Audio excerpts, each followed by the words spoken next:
Hello everyone, greetings, shalom, salutations. Today is day 4, or Daled, in the Hebrew letters.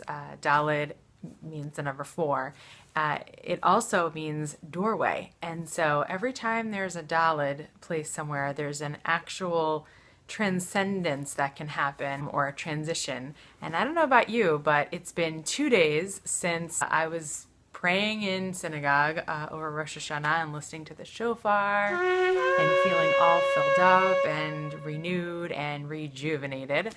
And it's the first day that I met a little bit of resistance against some of the New Year's resolutions or intentions or kavanot I set up for the rest of the year.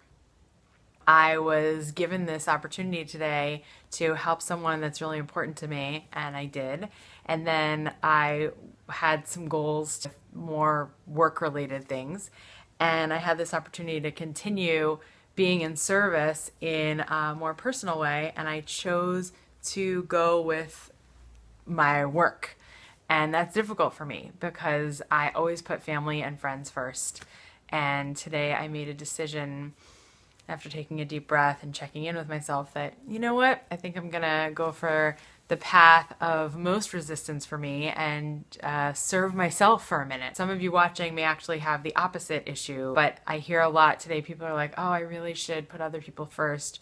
Or I hear people say, I really need to put myself first. And you may belong to either camp, or maybe, you know, the pendulum swings back and forth for you. Today, I actually had to put myself first, and it was really difficult for me. And I'm sharing that with you not to brag, but to say you're not alone if you put other people first sometimes, or most of the time. And it's a new year, and you can use the energy of these 10 days to make new habits and break old bad habits.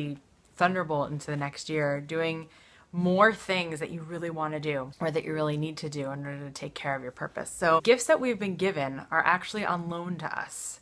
Have you ever heard the expression, if you don't use it, you'll lose it? We should not take the talents and gifts that we've been given for granted, and we should try to give them away as much as possible, but not in a way that feels like you're being used.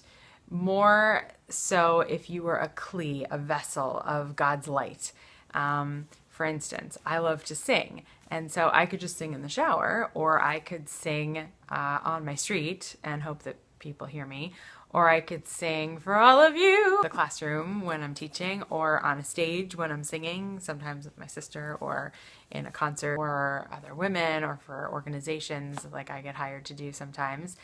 All of those are totally great, but if I don't sing at all and I keep it locked up inside because singing is for this kind of person or that kind of person, you know, we make deals with ourselves all the time. I could, God forbid, lose my voice. So I don't want to do that. I'm using my voice right now to share with you. So we want to take a deep breath in today and contemplate.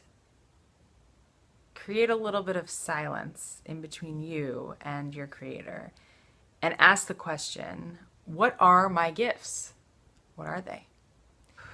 If you can get your feet flat on the floor, that's great. Take a deep breath in and breathe out, and ask the question again, what are my true gifts? Not what's my calling, not what's my purpose, not what's my intention today, just what are my gifts? And really take a moment to think about what those are. They'll come. It will be very obvious what your gifts are. And breathe those out and let them simmer.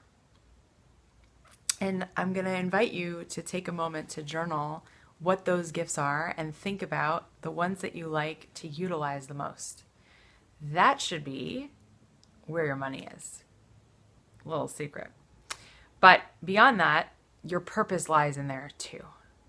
So if you take a few moments to just keep breathing in and out and focus on those gifts that you've been given, you should have a pretty tremendous day, pretty great week, pretty awesome year. Keep those gifts in mind.